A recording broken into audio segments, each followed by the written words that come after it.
করি জামাত যদি আসে দুর্নীতি একটু কম করবে বলে আশা করা যায়। কেন? সেটা হলো তারা কোরআনকে বেশি ভালোবাসে। কারণ যারা কোরআন চিনে তাদের মধ্যে হইলো তার কাছে দুর্নীতি থাকতে পারে না। কারণ যারা কোরআন চিনে মানে শরীয়ত অনুযায়ী তারা পাঁচ ওয়াক্ত নামাজ পড়ে, এরা এরা যদি পাশে থাকে যে সবসময় আমাদের দুর্নীতি কেমন হয় না আসবে বলে আশা করা যায়। হলো যে এটা আপনার পার্টির প্রধান তার ক্ষমতা বিন্যাস কিভাবে করবেন, কাকে কাকে দায়িত্ব দিবেন, সেটার উপরে দুর্নীতি কম বেশি হবে। তারেক রহমান যদি লাইভে আসেন, সরাসরি আমাদের সামনে আসেন প্রধানমন্ত্রী হিসেবে, আমার মনে হয় পুরুষ মানুষ হিসেবে, স্ট্রং মানুষ হিসেবে তিনি সঠিক মানুষকে দায়িত্ব দিবেন। এটা আমার ধারণা মতো আমি বললাম।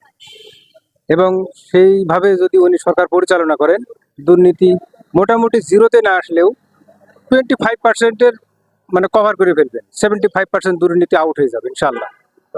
ওনাকে আমরা দেখেছি এর আগে 4 দলীয় জোট সরকারের আমলে তার নামে যে বদনামগুলো আছে, তিনি তো আসলে ফ্রন্ট লাইনে ওই কাজগুলো করেননি। সুতরাং আমরা তাকে কেন দোষ দিব? আমরা তো তার শাসন দেখিনি। বেগম খালেদা যে ক্ষমতায় ছিলেন, তার সন্তান হিসেবে ওই একটু দুর্নাম হইতেই পারে যে যুবরাজ হিসেবে এ করলো ওই করলো, মন্ত্রীদের কাছে গেল না গেল ইত্যাদি ইত্যাদি, ওগুলো আছে, কিন্তু আসলে সেটার বাস্তব ভিত্তি ছিল না। আসসালামু আলাইকুম। বাংলাদেশে যে কয়টা রাজনৈতিক দল আছে তাদের ভিতর বাংলাদেশ জামাত ইসলাম যদি ক্ষমতায় আসে, তাহলে আশা করা যায় তাদের দ্বারাই কোনো দুর্নীতি, অন্যায়, অবৈধ কোনো কাজ হবে না এবং ইসলামিক কোরআনের আইন মোতাবেক তারা দেশটা চালানোর চেষ্টা করবে আশা করি। আসসালামু আলাইকুম। কেন? আসলে যদি বিএনপি আসে তাহলে দেশের যে সন্ত্রাস এগুলা দূর করতে পারবে। কারণ তাদের অনেক কর্মী অনেক কষ্ট ভোগ করছে, সেই কষ্টগুলা প্রত্যেকটা কর্মী যদি মেনে চলে তাহলে দুর্নীতি অনেক কমে যাবে। আর তারেক রহমান যদি প্রধানমন্ত্রী হয়ে যায় তাহলে উনি যদি ওইভাবে লিড দেয় তবে দেশে একটা অনাবিল শান্তি এবং একটা সুন্দর দেশ হবে, যে দেশকে রক্ষা ছাত্ররা অনেক জীবন দিয়ে, অনেক কষ্ট করে, অনেক তাজা রক্ত দিয়ে যে দ্বিতীয়বার স্বাধীন করেছে, তার কিছু মূল্যায়ন হয়তো জনগণ ভোগ করতে পারবে। আসসালামু আলাইকুম। এই প্রশ্নের উত্তর আমি বলবো জামাত ক্ষমতায় আসলে দুর্নীতিটা কম হবে, এটা আমি মনে করি।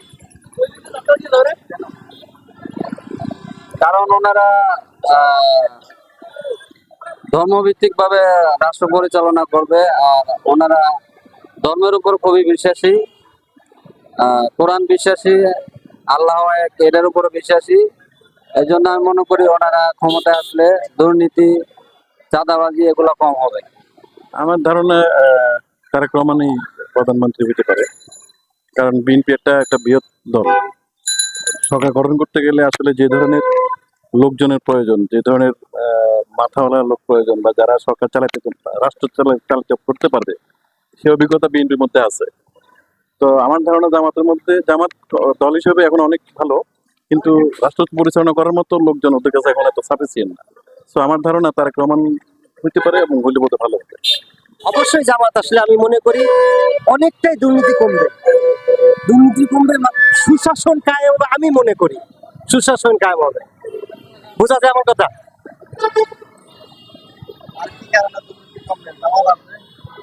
না, জামাত আসলে আমি বললাম তো, যারা কোরআন হাদিস দিয়ে বিবেচনা করে তাদের ভিতরে আল্লাহর ভয় কিছুটা হলেও আছে। অবশ্যই আল্লাহ তাআলার তারা ভয় করে এবং তারা ওইভাবে শাসন করার, আপনার সরকার গঠন করার চিন্তাও করে। যেমন আমি একটা ভিডিও দেখছি, এই যে অন্যান্য বিএনপি বলেন, আওয়ামী লীগ বলেন, তারা ক্ষমতা পাওয়ার জন্য বিপুল পরিমাণ টাকা ব্যয় করে। জামাত ইসলামের একটা সংগঠন দেখলাম, তার একটা পদ দেওয়া হয়েছে, সে ওইটা নিয়ে কান্না করতেছে যে আমি এটা সঠিক ব্যবহার করতে পারবো কিনা, ভয় পাইতেছে আমি আল্লাহর কাছে এটা সঠিক ব্যবহার করে জবাব দিতে পারবো কিনা। আমি মনে করি যে বিএনপি আসলে দুর্নীতি কমবে, যেহেতু অতীত থেকে তারা শিক্ষা গ্রহণ করছে। অতীতে যেই দলগুলো দুর্নীতির সাথে জড়িত ছিল তারা কখনোই ক্ষমতায় চিরস্থায়ী থাকতে পারে নাই বা ভবিষ্যতেও থাকতে পারবে না।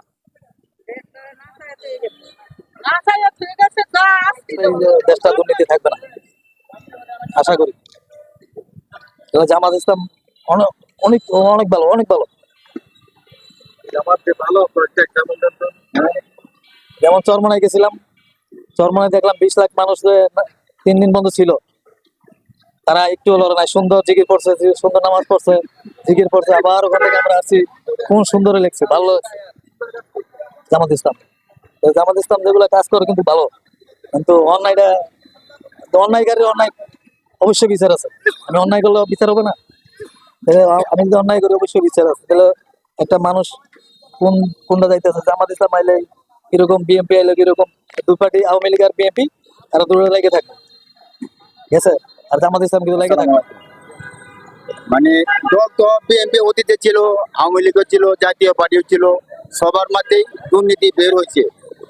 আইনের সহযোগিতা সবার দুর্নীতি পাওয়া গেছে, এমন কোনো দল নাই যে তারার ভিতরে দুর্নীতি পাওয়া যায় না। কিন্তু জামাতে ইসলাম আসলে আমার মনে হয় এই দেশে অনেক দুর্নীতি কমবে।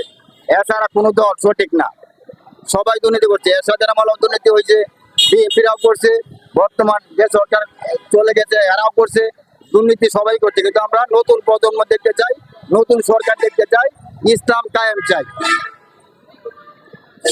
ধন্যবাদ। তিনটি দলের মধ্যে কোন দলটি গেলে দুর্নীতি মুক্ত হবে দেশ? আমরা স্বাধীনতার পর থেকে দেখেছি, অনেক দলকে আমরা দেখেছি, বিএনপিকে দেখেছি, আওয়ামী লীগকে দেখেছি, জাতীয় পার্টিকেও দেখেছি। আসলে কেউ এদেশকে দুর্নীতি মুক্ত করতে পারে নাই। তাই আমি আশা করি যে আগামী দিন যদি জামায়াত ইসলামী এদেশের ক্ষমতায় আসে, ইসলামী দলগুলোকে নিয়ে ঐক্যবদ্ধভাবে, আশা করি এদেশ দুর্নীতি মুক্ত হবে। মানুষের যে আশা আকাঙ্ক্ষা, একটা ন্যায় নীতিবান শাসক, ন্যায় নীতির সুবিচারের দেশ, এমন একটি দেশ আমরা উপহার পাবো।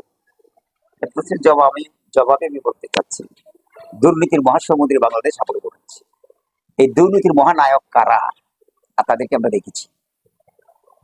বিএনপির পক্ষে দুর্নীতি রোধ করা সম্ভব হয় 15 বছর 7 মাস 5 দিন যারা ক্ষমতায় ছিল, জোর করে দেশকে যারা শাসন করেছেন, তাদের পক্ষেও দুর্নীতি রোধ করা সম্ভব হয়। দুর্নীতি দমন কমিশন গঠন করেছে, কিন্তু দুর্নীতি এটা রোধ করা কোনোভাবেই সম্ভব হয় না। আপনারা জানেন এদেশে 2 জন মন্ত্রী ছিল, তারা 3টা মন্ত্রণালয় চালিয়েছে। এই তিনটা মন্ত্রণালয় চালাইতে গিয়ে দেশে বিদেশি গোয়েন্দা সংস্থা দূরবীক্ষণ যন্ত্র দিয়ে তারা পর্যালোচনা করেছে, পরীক্ষা নিরীক্ষা করে দেখেছে 1 টাকা দুর্নীতিও খুঁজে পায় নাই। তারা শহীদ মরহুম মৌলানা মতিউর রহমান নিজামী, তারা সে দায়িত্ব শিল্প মন্ত্রণালয়, কৃষি মন্ত্রণালয়ের দায়িত্ব পালন করেছেন। সমাজ কল্যাণ মন্ত্রণালয়ের দায়িত্বে ছিলেন শহীদ আলী হাসান মোহাম্মদ মুজাহিদ। 5টি বছর অক্লান্ত পরিশ্রম করে যথাযথভাবে আল্লাহর ভয় অন্তরে জাগ্রত করে তিনি মন্ত্রণালয় চালিয়েছেন, 1 টাকা দুর্নীতি খুঁজে পায়। তাহলে এটা বিশ্ব বিবেক জাগ্রত, সবাই দেখেছে 1 টাকার দুর্নীতি খুঁজে পাইনি। এই সকল লোকদের হাতে যদি ক্ষমতা দেওয়া হয়, তাহলে তাদের দুর্নীতি এদেশে থাকবে না ইনশাল্লাহ। এদেশটা আলহামদুলিল্লাহ সুন্দর, সুখময়, স্বনির্ভর দেশ গড়া সম্ভব হবে ইনশাআল্লাহ।